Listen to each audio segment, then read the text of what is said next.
बच्चियों, दर्जी बदल लेना, नाई बदल लेना, मोहल्ला बदल लेना, इलाका बदल लेना, होटल बदल लेना, जूती का ब्रांड बदल लेना, फोन बदल लेना, घड़ी बदल लेना, लेकिन पुत्र अकीदा ना बदलना कभी भी। ओ भाई, ये इंजीनियर की क्या औकात है? तू और मैं उस अकीदे पे हैं जिस अकीदे पे गौसे पाक थे। तू और मैं उस अकीदे पे हैं जिस अकीदे पे जनाब ख्वाजा गरीब नवाज थे। एक क्लिप पुस्तक जाना चाहिए ताकि अपने कमरे में बैठ कर उसको मखसूस जगह पे मिर्चें लगे। ये क्लिप उसके पास जाना चाहिए ताकि अपने कमरे में बैठ के ना वो ऐसे ऐसे करे, उसको मखसूस जगह पे मिर्चें लगे। उन्होंने कहा कि प्यारे बच्चों, वो जो बच्चे वहां पे बैठे थे, उन्होंने कहा कि अपना दर्जी बदल लेना, नाई बदल लेना, घड़ी बदल लेना, ब्रांड बदल लेना, लेकिन कभी भी अपना फिरका ना बदलना। वैसे उन्होंने अकीदे का लफ्ज इस्तेमाल किया है, लेकिन मैंने उसे फिरका बोला क्योंकि जाहिर है कि वो अकीदा अपने उसी फिरके को समझते हैं, बाकी लोगों को तो बदअकीदा समझते हैं। तो ये उन्होंने पहली नसीहत उसमें इरशाद फरमाई। अब मेरा मासूमाना सवाल है कि अगर आपकी ऑडियंस में कोई देवबंदी बैठा हुआ है, अहले हदीस बैठा हुआ है, क्या उसके लिए भी आपकी ये नसीहत है कि अपना अकीदा ना बदलना? तो ये कहेंगे नहीं, ये तो बदअकीदा है, इसे अपना अकीदा बदलना चाहिए, यही कहेंगे ना।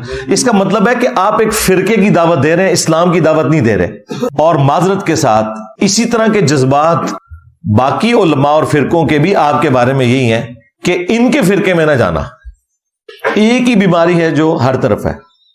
अब मुझे बताएं, अगर कोई शख्स कादियानियों के घर में पैदा हुआ है, उस तक मिसबाई साहब का ये क्लिप पहुंच गया, हाँ, कि अपनी घड़ी बदल लेना, ब्रांड बदल लेना, नाई बदल लेना, दर्जी बदल लेना, अकीदा ना बदलना, और मिसबाई साहब वो खत्म नबूवत से मुतल्लिक इसी किस्म के कुफरी अकीदे पे मर गया, तो उस बुराई का वबाल किसके ऊपर होगा? इनके ऊपर होगा। तो ये कहेंगे नहीं, उसको तो बदलना चाहिए। तो भाई आपको क्यों नहीं बदलना चाहिए? आपको यह कहना चाहिए कि भाई आपने अपने आप को कुरान और सुन्नत के मुताबिक करना है, क्योंकि नबी सल्लल्लाहु अलैहि वसल्लम ने हज्जतुल वदा के मौका पर दो चीजें छोड़ी थीं, एक अल्लाह की किताब और उसके नबी की सुन्नत। अल मुस्तदरक बिल हाकिम में सही सनद से हदीस मौजूद है। बाबा कोई नहीं था छोड़ा, बाबे वाले हो, हाँ। हालांकि नबी इस्लाम के पास वो बाबे थे जो छोड़े भी जा सकते थे, सहाबा किराम अलैहिम रिदवान। लेकिन आप सल्लल्लाहु अलैहि वसल्लम को पता था कि जैसे मैं दुनिया से चला गया, इन बाबों ने भी दुनिया से चले जाना है। मैं उन चीजों के साथ जोड़ के जाऊं उम्मत को कि अगर कोई शख्स 1400 साल बाद भी आए ना, तो वो उसके साथ जुड़ सके, यानी कुरान और सुन्नत के साथ। आज की डेट में तो हजरत अबू बकर का वही स्टेटस है जो रसूलुल्लाह का है, यानी दोनों दुनिया से चले गए। हजरत उमर, उस्मान, अली रज़ियल्लाहु अन्हुम अजमईन व अलैहिमुस्सलाम अजमईन का वही स्टेटस है जो नबी इस्लाम का है कि दुनिया से चले गए। हत्ता कि आखिरी सहाबी को भी फौत हुए हुए 1350 साल गुजर चुके हैं। अबू तुफैल आमिर बिन वासिला अल मुतवफ़ा 110 हिजरी में मुफौत हुए, और आज चल रही है 1445 हिजरी। तो नबी इस्लाम ने किताब व सुन्नत के साथ जोड़ा। या फिर गदीर खुम पे फरमाया कुरान और अहलुल बैत, दो चीजें छोड़ के जा रहा हूं। और उसमें कुरान के लिए तो स्पेसिफिकली फरमाया कि ये अल्लाह की किताब है, इसमें हदायत है, इसमें नूर है। तुम अल्लाह की किताब को पकड़ो, अपना ताल्लुक इसके साथ मजबूत करो। अल्लाह की किताब अल्लाह की रस्सी है, जो इसे पकड़ेगा वो हदायत पे होगा, जो छोड़ देगा वो गुमराह हो जाएगा।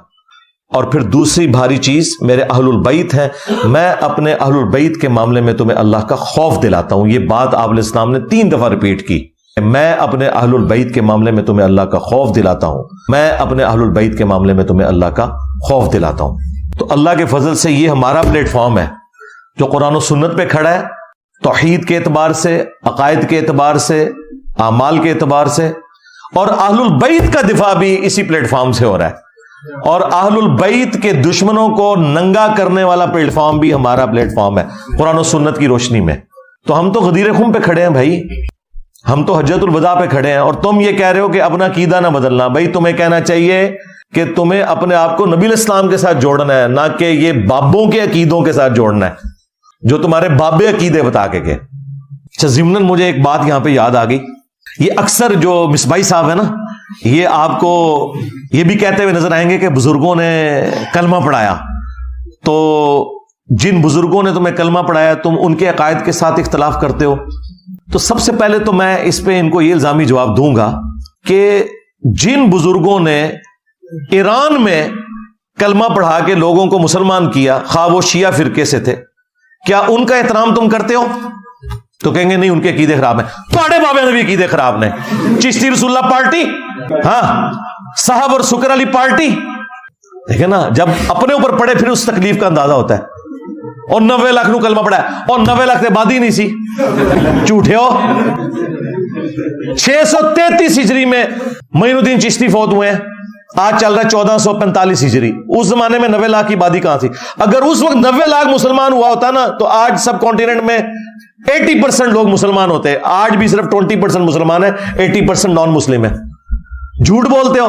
اور اس سے بڑا چھکا یہ ہے کہ اس وقت سلطان الہند تو ڈاکٹر ذاکر نائک ہیں، جنہوں نے سینکڑوں ہندوؤں کو کلمہ پڑھا کے مسلمان کیا ہے۔ کیا تم نے ڈاکٹر ذاکر نائک کو ولی اللہ مان لیا؟ کہتے ہیں نہیں نہیں نہیں، اس کے عقیدے ٹھیک نہیں ہے۔ کلمہ تو پڑھایا ہے کیمرے میں، تمہارے بابوں کا تو کوئی ریکارڈنگ موجود نہیں ہے۔ کہتے ہیں نہیں، وہ بخاری مسلم میں حدیث ہے کہ اللہ تعالیٰ چاہے تو فاسق سے بھی دین کا کام لے سکتا ہے یہ فاسق ہے، دین کا کام اللہ تعالیٰ نے لے لیا ہے۔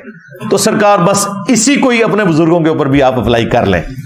یہ ہمارا علمی جواب، اینٹی وینم الزامی جواب ہے۔ اور سب سے بڑھ کر ان انگریزوں کو سلام ہے جنہوں نے پرنٹنگ پریس بنائے کہ آج قرآن، بخاری، مسلم ہمارے گھروں میں موجود ہے۔ یہ بغداد شریف والوں نے، اجمیر شریف والوں نے تو نہیں بنائے، ورنہ تو ہمارے پاس قرآن بھی نہ ہوتا اگر ہاتھ سے لکھا جاتا۔ تو کیا انگریزوں کی اس خدمت کو تم مانتے ہو؟ آپ کو کہ خدمت ہے، لیکن ان کے عقیدوں کو نہیں ہم لے کے چلیں گے۔ عقیدے وہی ہیں جو کتاب و سنت میں ہیں۔ سرکار ہم بھی عقیدے وہی مانیں گے جو کتاب و سنت میں ہے، اور جو کتاب و سنت میں عقیدے نہیں، خواہ تمہارے بابوں کے ہو یا ان کے بابوں کے، ہمارا کوئی لینا دینا نہیں۔ کیوں؟ کیونکہ میرے نبی سا ہے ہی کوئی نہیں، تیرے بابے تھے شے ہی کوئی نہیں، بلکہ بابے تھے شے ہی کوئی نہیں۔ احترام سے ذرا بابوں کا نام لینا چاہیے نا۔